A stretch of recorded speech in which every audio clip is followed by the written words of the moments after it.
Ура, кыргыз эли! Мына өзүңүздөр көрүп тургандай, буюрса үйдүн дубалы бүттү.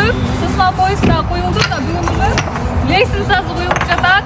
Бардыгы ушу Кудайдын буйругу менен жана сиздердин жардамыңыздар менен болуп жатат. Буюрса эми крышанын материалдары алынса эле 2-3 күндөн кийин крыша жабыла баштайт. Ура! Сиздердин колдооңуздар менен мынакей дубалыңыздар бүтүп калды. Мынакей сонун иштер жүрүп жатат. Сиздерге рахмат. Чоң рахмат айтамын. Мына кыргыз эли сарайы да уже бүтүп калды.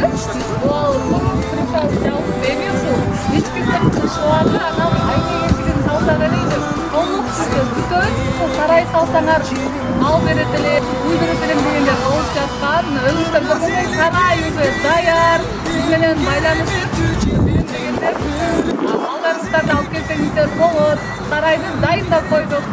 Сиздердин колдооңуздар менен мынакей биякта тамым да бүттү, Кудай буйрса.